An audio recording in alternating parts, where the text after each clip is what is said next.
मैं सिर्फ उन दरिंदों के बारे में यही कह सकता हूं, ये जो चादरों पर झपट रहे हैं ये कौन हैं? ये जो चंद माह की चंद साल की बच्चियों को मसल रहे हैं ये कौन हैं? जो घरों में अपनी ही इज्जतों को कुचल रहे हैं ये कौन हैं? इन्हें किस खुदा का लिहाज है? इन्हें किस नबी का ख्याल है? मैं ये सोचता हूं ये कौन है?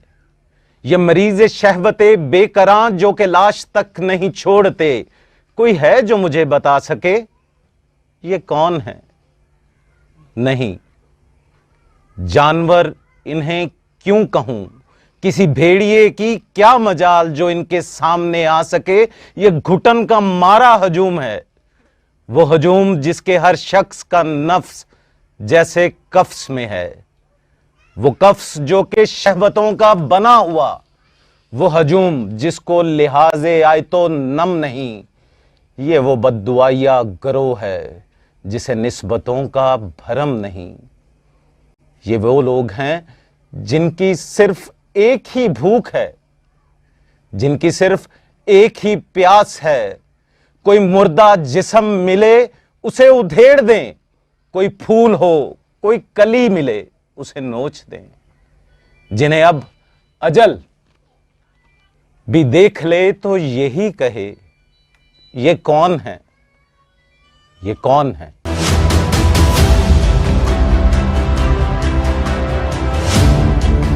आज मेरे प्रोग्राम दस्तक में, जिसका ताल्लुक ना ही किसी सियासतदान से है और ना ही किसी सियासी जमात से और ना ही वो कोई मशहूर सेलिब्रिटी हैं, ये एक माँ है, ऐसी माँ जिसके घर में एक बेटी की पैदाइश हुई जो ना बोल सकती थी न सुन सकती थी। ये ऐसी माँ है जो सिर्फ अपनी बेटी की ख्वाहिशों को उसकी आंखों की चमक से या उनके हाथ के इशारों से उसकी मजबूरियों को समझ पाई।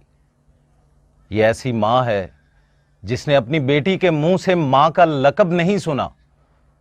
ये ऐसी माँ है जिसकी बेटी के साथ पिछले दिनों में ज़्यादती हुई, मगर हमारे अदारों ने इस गरीब औरत का साथ दिया और उन मुल्ज़िमों को सज़ाए मौत दिलवाई।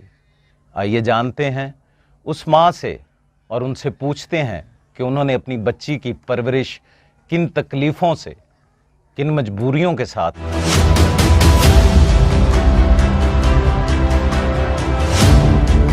बच्ची छोटी सी पैदा हुई सी, छोटी सी, पता नहीं सी वो गूंगी है या कुछ है। जो बड़ी हुई है पता चलिया वो गूंगी है, बहरी है। और उसकी तकलीफ़ां मुश्किलां उसकी बहुत देखियां और तरस गई। बच्ची कैसे बोलेगी, कैसे बात करेगी। पालिया, उसको संभालिया, बड़ा किया करके। उस तो बाद जब वो बड़ी हुई, जो आप नहीं सुन पा रही थी, मजबूर थी कि वो गरीब घराने की वजह से आप उसका इलाज भी नहीं करवा पाई, जब उसके साथ ज़्यादती हुई तो उस ज़्यादती का कैसे बताया उसने? अपने इशारों से बताया? और किन किन लोगों ने आपकी मदद की? रोंदी रोंदी घर आई, बच्ची ने बताया मेरे नाल ऐसे हुआ। असी सानू उन्हें बहुत तकलीफ़ां भी, डराया भी, धमकाया भी। मुखालफीन ने बल जो साडे मुजरम जेड़े बल खिलाफ साडे सी, उन्हें सानू डराया भी, धमकाया भी। आप अगर पुलिस वाले ले जाओगे आपको मारूंगे, ये करूँगे, वो करूँगे। असी उन्हां दी कोई बात नहीं सुनी। असी अल्लाह दे तवक्कल रख के असी पुलिस के पास चले गए। जब असी पुलिस ले गए हैं उस टाइम पुलिस आई है। उन्हें मैडम रयाना तफीशन पुलिस वाले डीपीओ साहब मैडम रयाना आई। उन्हें देखा, देखते वो गए वापस। उन्हें तफीश की करके डीपीओ साहब इन्हें साडा बहुत तावन किया है और बच्ची दा केस लड़िया। बच्ची दा जो बच्ची दा केस लड़िया, जज भी और वकील उन्हां दा शुक्रिया अदा करती हूँ। उन्हें बहुत साडा तावन भरपूर साथ पुलिस वालियां, जज, डीपीओ साहब मैडम रयाना ने साडा भरपूर साथ दिया। अज वो अदारों के ख़िलाफ़ बात कर देते हैं कि अदारे हमारे अच्छे नहीं, या वो सोशल मीडिया पे आके लिख देते हैं। आप एक गरीब घर से तल्लक रखती थी, आपको किसी अदारे की तरफ से कोई तकलीफ़ पहुंची हो? सानू किसी अदारे लू तकलीफ़ नहीं पहुंची। साडी जो है ना साडे मुजरम उन्हें सानू बहुत ज़्यादा तकलीफ़ां ਔਰ ਮੁਸ਼ਕਲਾਂ ਕੇ ਦਿਨ ਗੁਜ਼ਾਰੇ ਨੇ। ਜਦੋਂ ਅਸੀਂ ਬੱਚੀ ਦਾ ਕੇਸ ਕੀਤਾ ਸਾਨੂੰ ਬਹੁਤ ਲੋਕਾਂ ਨੇ ਡਰਾਇਆ, ਧਮਕਾਇਆ, ਮਾਰਿਆ ਵੀ ਤੁਸੀਂ ਇਹ ਛੋੜ ਦਿਓ, ਇਹ ਕਰੋ, ਉਹ ਕਰੋ। ਅਸੀਂ ਆਖਿਆ ਨਹੀਂ, ਸਾਨੂੰ ਤਵੱਕਲ ਹੈ, ਪੱਕਾ ਯਕੀਨ ਹੈ ਸਾਨੂੰ ਗੌਰਦੁਆ ਪੁਲਿਸ ਵਾਲੇ, ਜੱਜ, DPO ਮੈਡਮ ਰਹਿਣਾ ਇਹ ਸਾਨੂੰ ਜ਼ਰੂਰ ਸਾਥ ਦੇਗੀ। ਤੇ ਅਸੀਂ ਉਹਨਾਂ ਦਾ ਸ਼ੁਕਰੀਆ ਅਦਾ ਕਰਤੇ ਹਾਂ। ਕਿਤਨਾ ਵੀ ਕਰੀਏ ਨਾ ਸ਼ੁਕਰ ਅਦਾ ਉਤਨਾ ਵੀ ਕੰਮ ਹੈ। ਸਾਡਾ ਉਹਨਾਂ ਬੜੀ ਮਦਦ ਕੀਤੀ ਹੈ ਬਹੁਤ।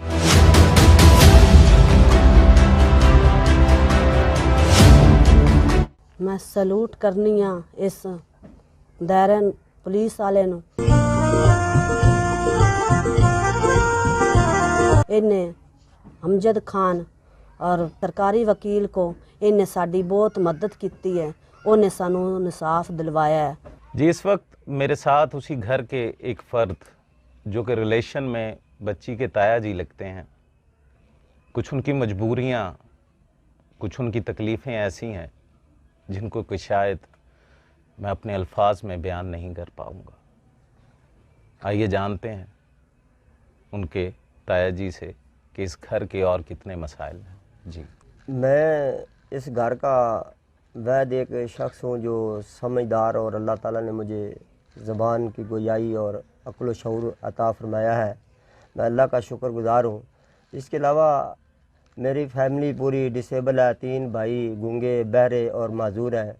ये एक भाई जिसकी बच्ची गूंगी बहरी थी और इसके साथ ज़्यादती हुई है, ये भी दिन रात मेहनत मजदूरी करता है। सुबह जाता और रात को 8-9 बजे वापस आता है। मजदूरी ज़िम्मेदारों के साथ मजदूरी करता है। इसके अलावा 2 भाई हैं, वो एक ज़हनी तौर पर मेंटल है, उसके 4-5 बच्चे हैं, और एक भाई है वो ये अभी सामने खड़ा है पीछे, ये फालिज ज़दा है, इसको फालिज हुआ, इसके भी 5 बच्चे हैं। ये अभी मेहनत मजदूरी से भी कासर हैं। लिहाजा मेरी गुजारिश है वज़ीर आला पंजाब से, और ये जितने एहसास प्रोग्राम निकाले गए हैं, क्योंकि ये तो माजूर हैं, ना इनके पास कोई मोबाइल का सिस्टम है, और ना ये सुन सकते हैं, और ना ये बोल सकते हैं, और ना ही ये चल कर किसी इदारे के पास जा सकते हैं, ना किसी ऑफिस में जा सकते हैं, और ना किसी वज़ीर या MPA MNA के पास जाते हैं कि हम बता दें जाकर कि हमारी मदद की जाए। उकाड़ा के अंदर तो बहुत बड़े नामवर सियासतदान जैसे रियाजुल हक जज साहब और PTI के भी कई नुमाइंदगान जो जलसों के अंदर तो मेरे ख़्याल में करोड़ों के हिसाब से लगा देते हैं। ये ऐसी तंजीमें हैं गवर्नमेंट की जो गरीबों की मदद बनाई भी गई हैं और वो हेल्प भी करते हैं। क्या कोई ऐसी सियासी शख्सियत आप लोगों की मदद के लिए नहीं आई? नहीं, हमारे पास कोई भी नहीं आया। सबको मतलब हमारे गांव के जो बड़े लीडरशिप जिन्होंने इख्तियार की हुई है, जिनके पास MPA MNA आते हैं, वो अपने ही मफादात और अपने ही मतालबात आगे रखते हैं और अपने मकासद को पूरा करते हैं। किसी ने कोई हेल्प या कोई मदद करनी है या कोई इदारा देखना चाहता है तो इनकी हालत ये करीब से आकर घर आकर देख सकते हैं। ये किस जगह पे इनका घर है? ये घर है चाक नंबर 31 टूवेल है, साथ है छोटी सी बस्ती है। इस बस्ती का नाम चार नवाब है, और ये चार नवाब के एक गरीब घराने में ये छोटा सा घर है, इसमें रह रहे हैं। आखिर में मैं अपील करता हूँ वज़ीर आला पंजाब से, हाकिम वक्त से, उन लोगों से कि खुदारा इन गरीब लोगों की तरफ भी देखें। ये गरीब बच्चे आप लोगों की मदद के मुस्तहिक हैं। खुदारा जो भी है इस वक्त दस्तक प्रोग्राम के हवाले से इन लोगों की मदद करें, ये मैं अपील करता हूँ वज़ीर आला से, हाकिम आला से, हर जमात के हर सियासतदान से कि खुदारा ये गरीब आप लोगों को देख रहे हैं। रेहाना कौकब, सब इंस्पेक्टर उकाड़ा पुलिस में। किसी ने क्या खूब कहा है, जानता हूँ एक ऐसे शख्स को मैं भी मुनीर, गम से पत्थर हो गया मगर रोया नहीं। ये ऐसी ऑफिसर हैं जिन्होंने पिछले दिनों में एक इन्वेस्टिगेशन की। एक गूंगी और बहरी बच्ची जिसके साथ ज़्यादती हुई, उस सारे केस को 1 साल के अंदर इन्होंने सॉल्व किया। आइए जानते हैं रेहाना कौकब, सब इंस्पेक्टर उकाड़ा पुलिस। जी, अस्सलाम वालेकुम मैम। वालेकुम सलाम। तो आपसे मैं ये पूछना चाहूँगा कि वो